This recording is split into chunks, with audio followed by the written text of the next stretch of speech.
Cette partie est donc consacrée à la création d'un nouveau fichier à partir du menu Fichier puis Nouveau ou avec le raccourci CTRL+N. Nous allons donc nous occuper de ceci. On va travailler du côté de la classe MainMenuStrip et MainForm. Mais tout d'abord, on va corriger quelque chose que j'ai donc remarqué en regardant du coup le code source. J'ai donc remarqué qu'il n'y avait pas besoin de rendre statique nos composants, donc nos contrôles que l'on utilisait. Alors, c'est le cas de notre rich text box, notre tab control que l'on verra tout à l'heure. Déjà, voilà, public static rich text box, ce que l'on avait créé dans les épisodes précédents, ça fonctionne très bien, mais je pensais qu'on ne pouvait pas accéder à l'instance de la classe MainForm, sauf que si en fait. C'est-à-dire que dans Custom Rich Text Box, il y a une méthode qui permet de trouver le formulaire sur lequel le contrôle est présent. Donc, cette Rich Text Box, on va la rendre publique, mais pas statique. C'est-à-dire qu'on a besoin de l'instance de la classe pour pouvoir y accéder.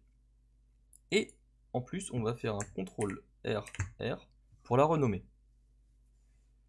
Donc, mise à jour de 14 références dans deux fichiers, on va la renommer current RTB.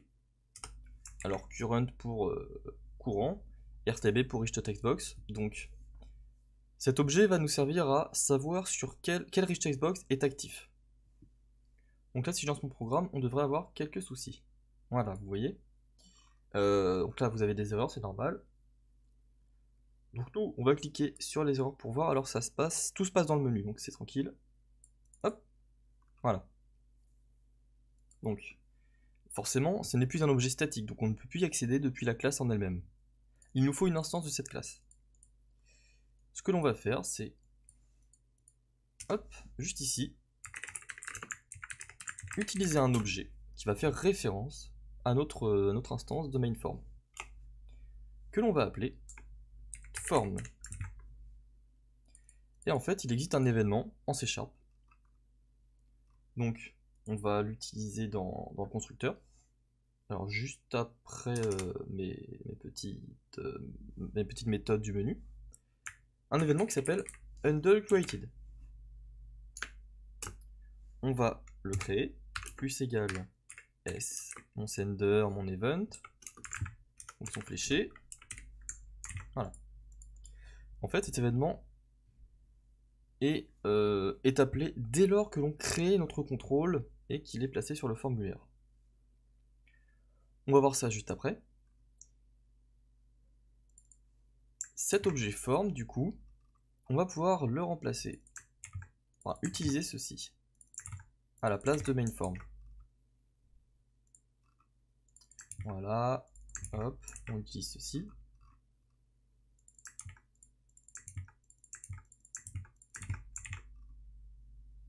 Voilà, on l'a remplacé partout. Je close ça. Alors là, vous allez voir que ça ne va pas fonctionner si l'on zoome. Voilà. La référence d'objet n'est pas définie à une instance d'un objet. Pourquoi? Parce que form nul. Form est nul. Forcément, puisque dans mon UndleCreated, on n'a rien fait. Donc, on va faire un message.show menu handle event. Alors, menu handle created event pour que vous voyez quand est-ce que ça apparaît. Vous voyez, ça apparaît vraiment dès lors que l'on va créer notre objet. Donc là, menu strip.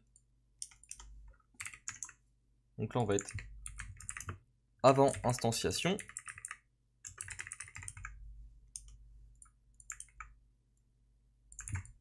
On va mettre après instantiation. Et là, on va se dire, on est dans le constructeur. Hop. Constructeur. Donc là, on est avant instantiation. Constructeur. Après instantiation. Et ensuite, dès que notre classe est instanciée, hop, l'événement est appelé. Et du coup, on va pouvoir utiliser une méthode très intéressante. Alors, je vais retirer mes message box.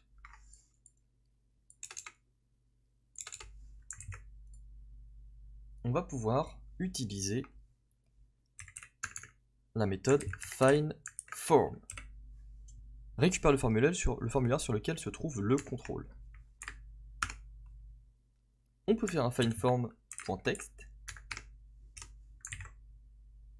FindForm nous renvoie un objet de type form, donc il nous renvoie toutes les propriétés qu'un formulaire peut avoir, dont la propriété texte qui est normalement égale à notepad.net si on récupère bien notre formulaire. Vous voyez, on a bien notre formulaire. Donc du coup, nous on ne veut pas faire un message box, on veut affecter à la variable privée form findForm. Alors là ça ne va pas fonctionner puisque c'est un objet de type mainForm, or cela nous renvoie un form. Donc il nous dit une conversion explicite existe, un cast est-il manquant. On va utiliser le mot-clé as mainForm qui nous permet de caster notre objet form en tant que mainForm. Ça va très bien marcher puisque mainForm hérite, si je fais un CTRL-clic, hérite, vous voyez, de form. Donc si je démarre, je vais pouvoir écrire, zoomer, voilà, comme avant. C'est exactement pareil, donc ça fonctionne de la même manière. Au niveau des performances, on ne verra pas voir la différence avec la taille de notre programme, mais c'est plus simple à gérer du coup. C'est plus propre à coder avec des objets qui ne sont pas statiques. Donc pour tous nos objets, on devra créer un événement UndleCreated et utiliser cette méthode afin d'avoir le formulaire sur lequel se trouve le contrôle. Bon, donc on a fait ça, c'est très bien. Déjà, ok, on va faire du coup la méthode pour créer un nouveau fichier. Alors ça, on s'en fiche. On peut, si vous voulez, cliquer, donc enfin mettre votre souris dessus, supprimer les usings inutiles. Sur les usings, comme ça prend moins de lignes de code, c'est plus propre. Donc, il nous faut déclarer notre app control en public. On va devoir y accéder depuis nos classes, notamment depuis notre menu. Main. Alors on va appeler on va utiliser la classe parente, tab control, qu'on appelle tout simplement main tab control. Et donc ici, voilà, main tab control c'est égal à new main tab control. On instancie du coup notre tab control, on va remplacer ça, voilà. On vérifie que ça fonctionne bien, très bien. Alors je ne vais pas mettre mon menu public, car on ne va pas s'en servir ailleurs. Je pourrais très bien créer une variable privée, mais je n'en vois pas vraiment l'intérêt ici. Mon menu, je l'appelle juste au début et je l'ajoute dans mes contrôles, après je ne vais plus m'en servir. On va dans notre classe MainMenuStrip. On va pouvoir fermer ceci. Dans notre file dropdown menu, voilà, on a ceci qui nous intéresse. Donc avant de l'ajouter dans notre file dropdown menu, on va créer un événement click. New file, point, click, comme d'habitude, plus égal avec la signature. Voilà. Alors là, il y a un petit problème, il n'y a pas de problème d'orientation, on est bon. Ok, c'est ViaStudio qui m'a fait faire de la merde, d'accord. Donc on va pouvoir afficher, déjà pour vérifier que ça fonctionne bien, clicked, nouveau, clicked, CTRL-N, clicked. Voilà, donc ça c'est une bonne habitude à prendre, de pouvoir tester ces événements avant de commencer à coder, pour être sûr que c'est bon. Donc, on a notre main tab control, on a notre current RTB, c'est parfait, c'est tout bon. Déjà, nous, on va récupérer le tab control. Alors, comme on va le faire appel plusieurs fois, au lieu d'utiliser la variable qui vient, enfin l'objet qui vient directement du tab control, du formulaire, pardon, on va créer un objet tab control, une variable égale form.main tab control. Puisqu'en fait, au moment du clic, on récupère l'état actuel du tab control. On n'aura pas besoin de ces états pendant le clic, en fait, avant ou après, il ne se passera rien. C'est nous qui allons lui affecter quelque chose. Donc on récupère le tab control, on récupère une variable aussi tab page count, qui va tout simplement être notre tab control. Alors, var ici par contre, tab control .tabpages.count. Donc on récupère le nombre d'onglets qui est ouvert. Ça va nous servir à définir le nom de notre fichier. On va donc créer une variable filename. Alors on interpole notre chaîne avec le caractère $, sans titre. Lorsque l'on crée un fichier avec ce bouton, on veut que ce fichier s'appelle sans titre, suivi, donc suivi avec un espace, de notre tab page count plus 1. C'est-à-dire qu'au début, il y en a 0. On veut que quand on clique sur nouveau, lorsqu'il y a 0 fichier, que ce soit sans titre 1. S'il y en a 1, sans titre 2, sans titre 3, etc. Ça s'incrémente comme ceci. Donc, lorsque l'on clique sur nouveau, à ce tab control, on ajoute dans notre tab pages un nouvel item. Et donc, il nous dit le string, comme on a fait juste ici. Voilà, on l'a appelé onglet 1. Nous, on va l'appeler filename. On va pouvoir déjà essayer ça. Voilà, donc quand on clique, on a bien, vous voyez, tout ce qu'il faut. C'est pas tout, là on gère juste la création d'un nouvel onglet. Il nous faut aussi créer une variable, alors on va pouvoir le mettre juste là, var new file égale new text file avec son file name. D'ailleurs, pour que tout soit logique, alors il nous faut importer notepad.object, là où on a mis tous nos objets dans notre dossier, comme le namespace ici on est sur notepad.controls, dans textfile le namespace est notepad.object, donc il faut l'importer ici. Donc new file on l'a déjà ici, donc on va tout simplement l'appeler file. Ok. D'ailleurs, pour que ce soit plus logique, oui. Ici, on va utiliser la propriété filename, save filename, voilà, de notre objet file. On pourra essayer. Voilà, c'est pareil. Donc vous voyez, on n'a pas de rich text box dans notre tab control. Donc, la suite. Var rtb égale new custom rich text box. Donc on fonctionne ainsi hein, dans notre bouton clic. On va d'abord créer les variables dont on va travailler avec, puis ensuite on va les utiliser.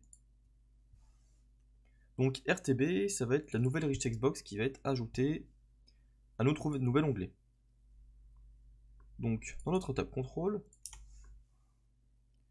une fois que l'on a ajouté ce nouvel onglet, on va du coup le rechercher.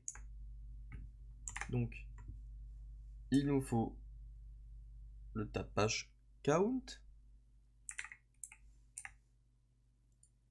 Hop.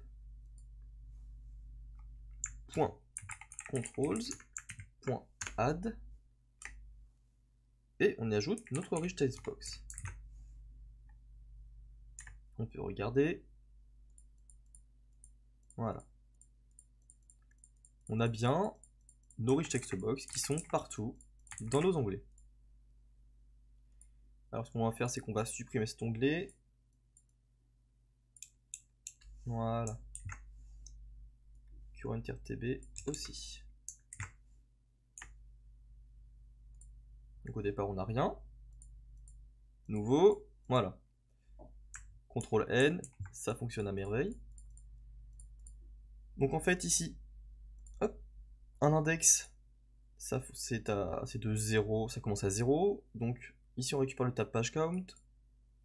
Tab page count ici en premier lieu, il vaut 0. On fait fichier nouveau, tab page count plus 1, ça fait 1. 0 plus 1. Et pour récupérer du coup la valeur de la nouvelle tab page, il suffit en fait d'utiliser la variable tab page count qu'on a définie plus haut, qui va correspondre au bon index. Hop. Pareil, quand en fait on va cliquer sur nouveau, CTRL N, mais en fait on va vouloir que l'utilisateur, que ça force la sélection de ce nouvel onglet, l'affichage. Donc la suite, tab control, .selected tab, ce sera égal tout simplement à ceci. On voit qu'on utilise 2 fois cet objet, donc on peut très bien dire que là, créer une variable new tab page, ou alors juste tab page. Ouais, new tab page, ça fait quand même plus, ça parle plus, new tab page. Voilà. On peut séparer ceci pour dire que ça appartient au tab control, et ça c'est plus en lien avec le fichier lui-même. Donc tab control.tab page, donc là on peut dire que c'est notre new tab page. Et ici, new tab page, comme ceci.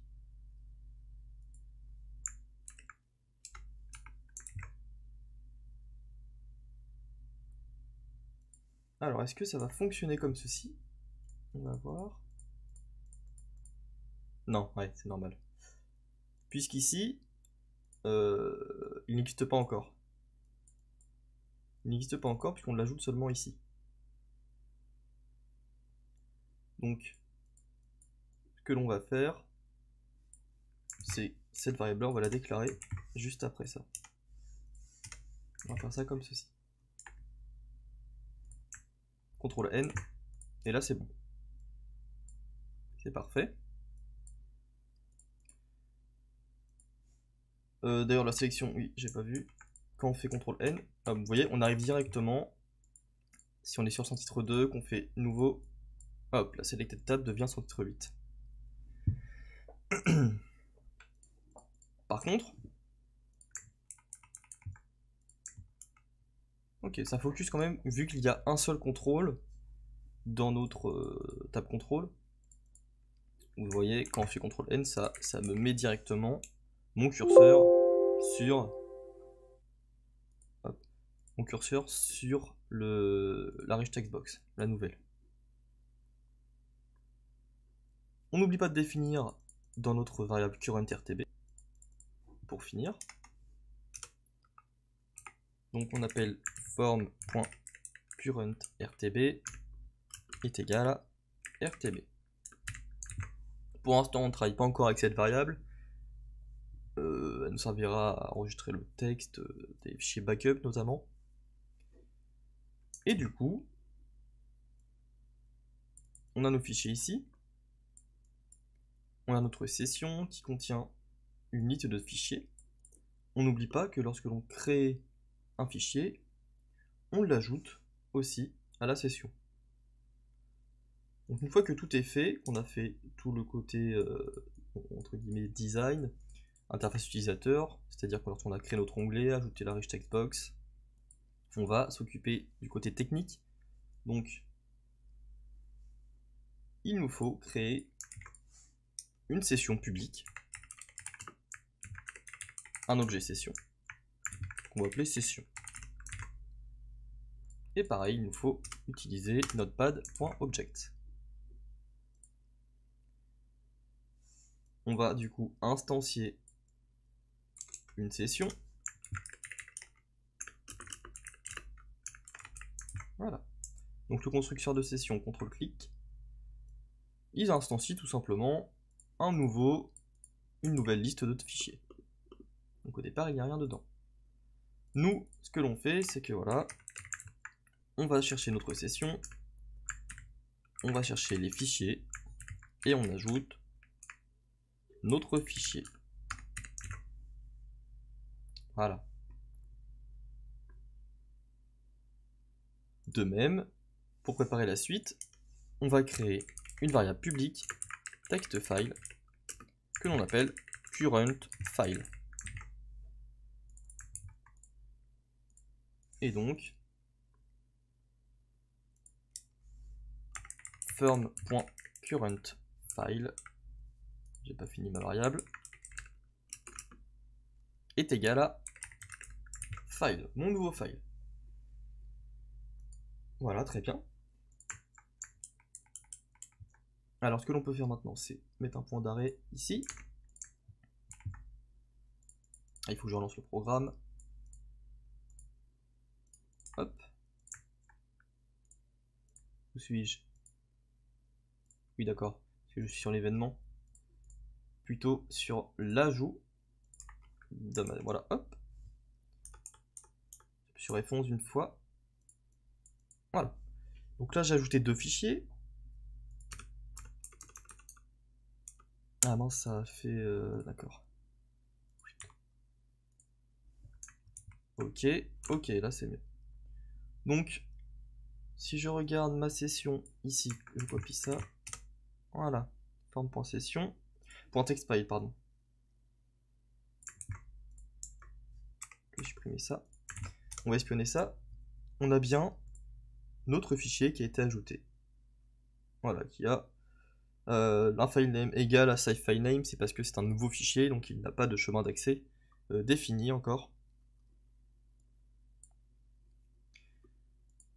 Voilà donc pour cette partie. On verra ensuite comment backup ce fichier, c'est-à-dire que lorsqu'on écrira du texte, alors j'enlève le point d'arrêt, lorsque l'on écrira du texte, il faudra que ce texte soit sauvegardé lorsque l'on réouvre notre formulaire. Donc on verra aussi avec comment travailler avec la session, en XML, avec la sérialisation des données, et beaucoup d'autres choses encore restent à venir. N'hésitez pas à laisser un commentaire si vous avez des questions sur la manière de programmer, sur certaines notions. Je vous répondrai. Et si vous aimez la vidéo, n'hésitez pas à la liker.